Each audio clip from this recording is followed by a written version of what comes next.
Bonjour, bienvenue dans cette troisième leçon. Aujourd'hui, nous allons travailler sur les accents. Effectivement, on a vu dans la leçon précédente les minuscules.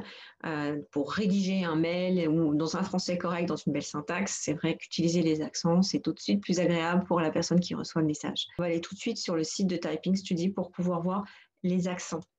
Donc les accents, voilà, ce sont essentiellement le E accent grave, le E accent, le E accent aigu, le E accent grave, le A avec accent, on a le U et on a aussi le CCD.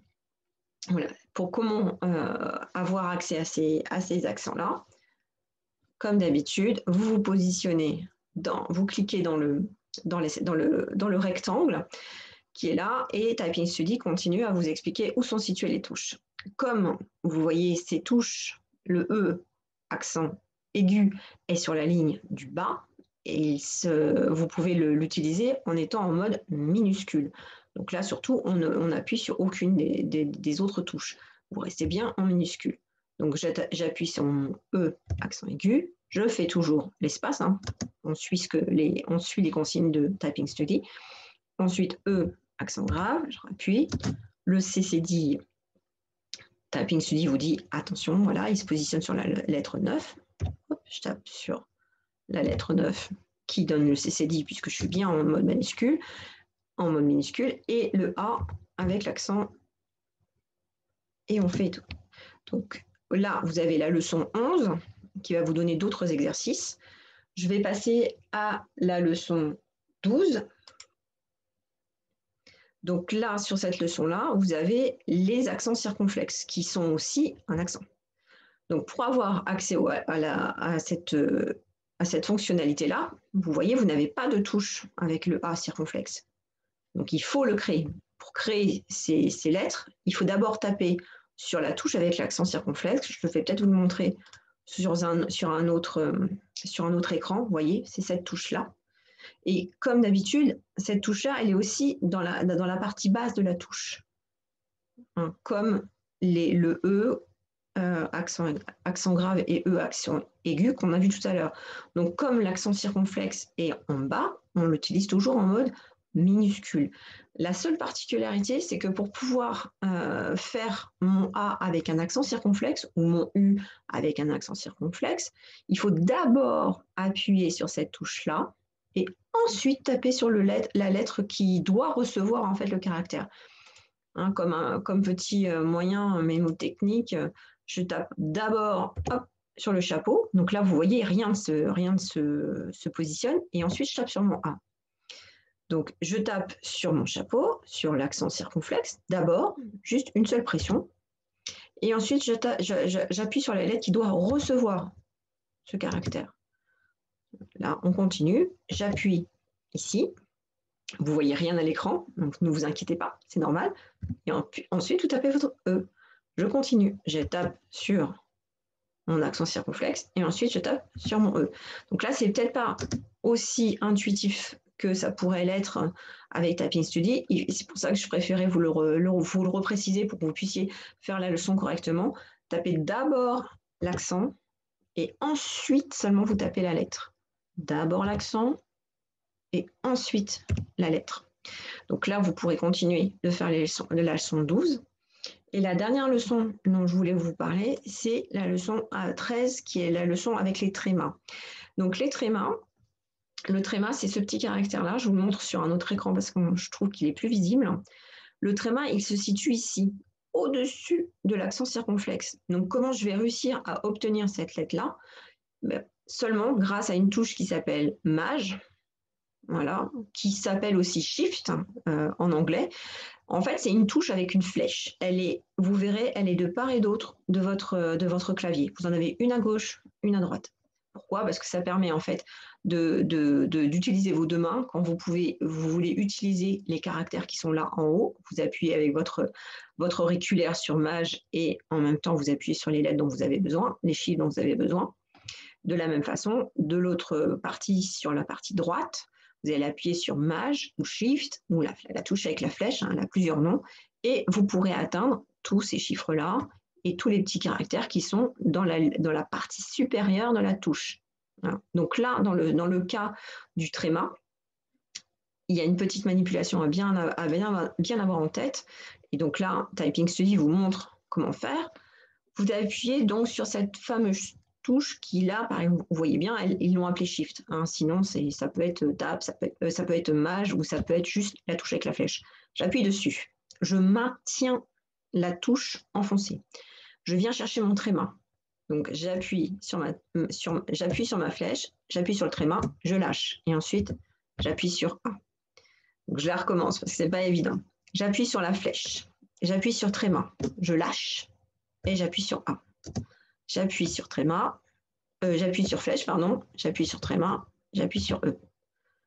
On continue, j'appuie sur la flèche, j'appuie sur tréma, je lâche et je tape sur E. Alors, l'Y avec tréma, je ne le connais pas très bien, mais pourquoi pas. Flèche, tréma, et je vais chercher mon Y. Flèche, tréma, et je vais chercher mon Y.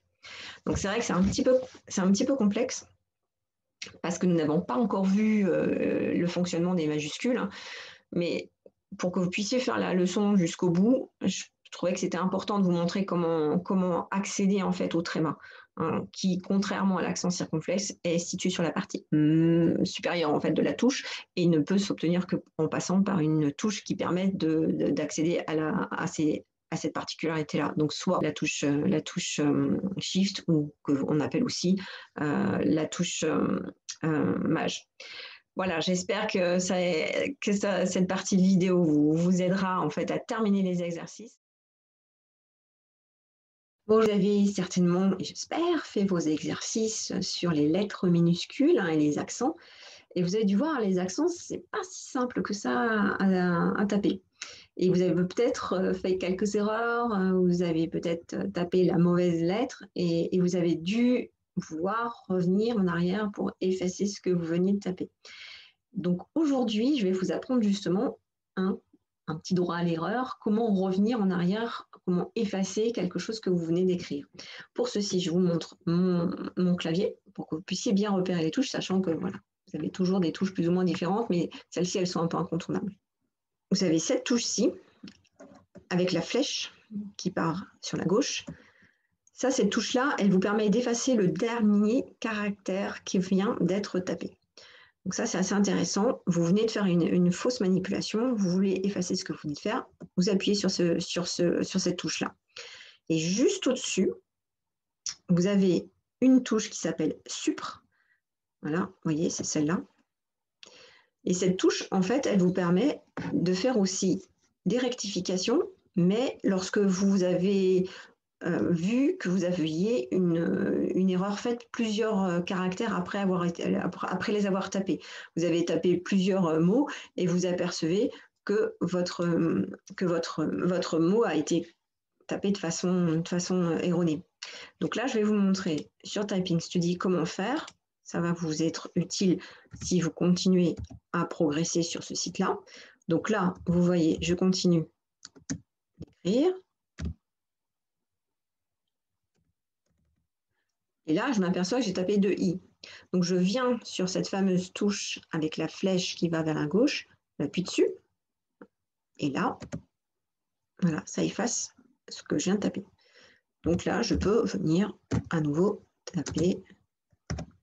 Là, c'est pareil, je me suis trompée, j'ai mis un espace, il ne fallait pas. Je reviens en arrière et je tape mon espace. Je continue de prendre encore une erreur. Je reviens en arrière avec la flèche.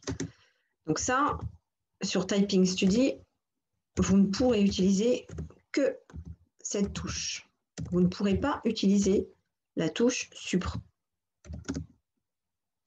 Parce qu'ils partent du principe que vous êtes là pour vous entraîner à taper rapidement et pas à faire une relecture plusieurs fois des mots que vous avez tapés. Vous êtes censé vous en apercevoir assez rapidement. Voilà. Donc, je vais vous partager un autre document pour vous montrer comment travailler avec la touche Supr.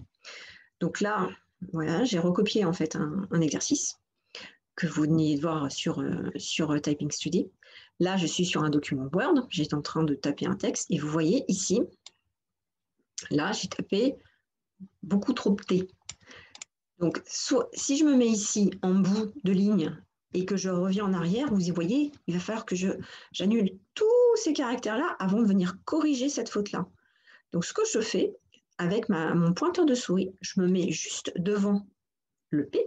Vous voyez, là, mon curseur clignote, c'est qu'il s'est bien positionné. Et là, j'appuie sur la touche Supr.